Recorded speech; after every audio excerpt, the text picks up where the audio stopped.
കണ്ണൂർ ജില്ലാ പഞ്ചായത്ത് പ്രസിഡന്റ് ആയിരിക്കുമ്പോൾ പി ദിവ്യ നടത്തിയ ഇടപെടലുകളുമായി ബന്ധപ്പെട്ട ചില വിവരങ്ങൾ ഇപ്പോൾ ഫൂട്ടേജ് സഹിതം ലഭ്യമായിരിക്കുന്നു എന്ന ഞെട്ടിക്കുന്ന വെളിപ്പെടുത്തലാണ് ഉണ്ടായിരിക്കുന്നത്. അതായത് കൃത്യമായി പറഞ്ഞാൽ CCTV ദൃശ്യങ്ങൾ ലഭിക്കുമ്പോൾ അത് അവരെ വല്ലാതെ അസ്വസ്ഥമാക്കുകയാണ്. യാത്രയയപ്പ് ചടങ്ങുമായി ബന്ധപ്പെട്ട് നവീൻ ബാബുവിനെ അവഹേളിക്കാൻ ദിവ്യ നടത്തിയ പരസ്യമായ പ്രതികരണം ഒരു ലോക്കൽ മീഡിയയിൽ ചിത്രീകരിച്ച് അത് പത്തനംതിട്ടയിൽ വാട്സപ്പ് വഴി പ്രചരിപ്പിക്കാൻ ശ്രമിക്കുമ്പോൾ ഇങ്ങനെ ഒരു നൂലാമാല ഉണ്ടാകുമെന്ന് സ്വപ്നത്തിൽ പോലും ദിവ്യ പ്രതീക്ഷിച്ചിരുന്നില്ല.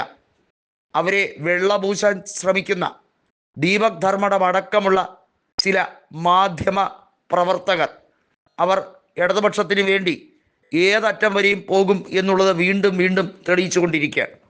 അവരെ ന്യായീകരിക്കാൻ വേണ്ടി കൈരടിയും അതുപോലെ CPIM-ഉം വലിയ തോതിൽ പെടാപ്പാട് പെട്ടുകൊണ്ടിരിക്കുകയാണ്. പക്ഷേ അതൊന്നും കൊണ്ട് പി ദിവ്യയെ രക്ഷിക്കാൻ കഴിയില്ല.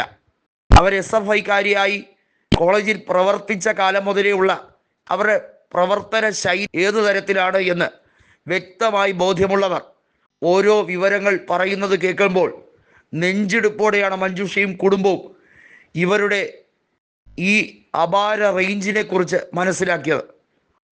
വലിയ രീതിയിലുള്ള ഉന്നത ബന്ധങ്ങൾ കോളേജിൽ പഠിക്കുന്ന കാലത്തെ പാർട്ടിയുടെ ഉന്നത നേതാക്കന്മാരുമായി ഉണ്ടായിരുന്നു എന്നത് അത് ഞെട്ടിക്കുന്ന ഒരു വിവരം തന്നെയാണ്.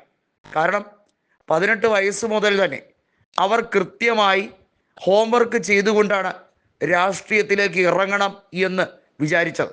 അതിനൊരു പരിധിവരെ അവരുടെ സൗന്ദര്യം അനുഗ്രഹമായിരുന്നു എന്ന് ദിവ്യയ്ക്ക് കൃത്യമായി അറിയാമായിരുന്നു.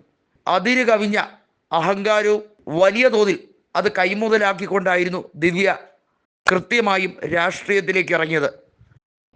വളരെ ചെറുപ്പത്തിലെ തന്നെ ജില്ലാ പഞ്ചായത്ത് ഡിവിഷനിൽ മത്സരിക്കാനും പഞ്ചായത്ത് പ്രസിഡന്റ് ആകാനും കഴിയുക എന്നുള്ളത് ഏവരെയും സംബന്ധിച്ച് നടക്കുന്ന കാര്യമല്ല. പ്രത്യേകിച്ചും ആ പാർട്ടിയുടെ സ്വഭാവ രീതി അനുസരിച്ചുള്ള ചില സവിശേഷതകൾ കൃത്യമായി അത് മനസ്സിലാക്കി തന്നെയായിരുന്നു ദിവ്യയുടെ നീക്കം.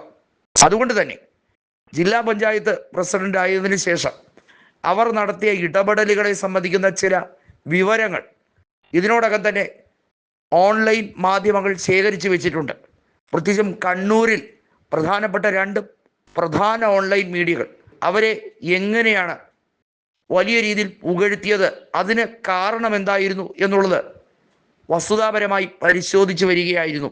അതിൽ നിന്നാണ് ഞെട്ടിക്കുന്ന പല വിവരങ്ങളും പുറത്തു വന്നിരിക്കുന്നത്.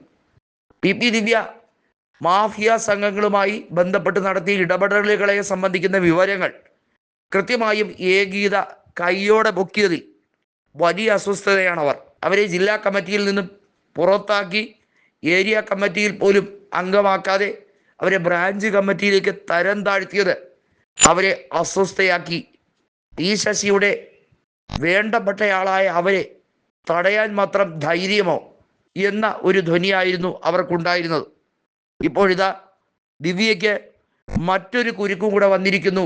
അവരുടെ ഫൂട്ടേജ് സംബന്ധിക്കുന്ന വിവരങ്ങൾ കൂടി ലീക്കായതോടുകൂടി, അതായത് അവർ മുൻപ് പഞ്ചായത്ത് പ്രസിഡന്റ് ആയിരിക്കും നടത്തിയ വലിയ രീതിയിലുള്ള വ്യക്തിഹത്യയുമായി ബന്ധപ്പെടുന്ന മറ്റൊരു വീഡിയോ കൂടി ഇപ്പോൾ പുറത്തു വന്നിരിക്കുന്നു എന്ന ആരോപണം അതിശക്തമാണ്. ആ വീഡിയോയുടെ വിശ്വാസ്യത കൂടി കൃത്യമായി കണ്ടെത്തേണ്ടതായി ഉണ്ട് എന്ന നിഗമനത്തിലേക്കാണ് ഇപ്പോൾ കാര്യങ്ങൾ എത്തിയിരിക്കുന്നത്. എന്നാൽ ഇത്തരത്തിലുള്ള തെളിവുകൾ സംരക്ഷിക്കപ്പെടാൻ അന്വേഷണ സംഘം ഒന്നും തന്നെ ചെയ്യുന്നില്ല എന്ന മഞ്ജുഷയുടെ വാക്കുകൾ തള്ളിക്കളയാൻ കഴിയാതിരിക്കുകയാണ് കോടതി.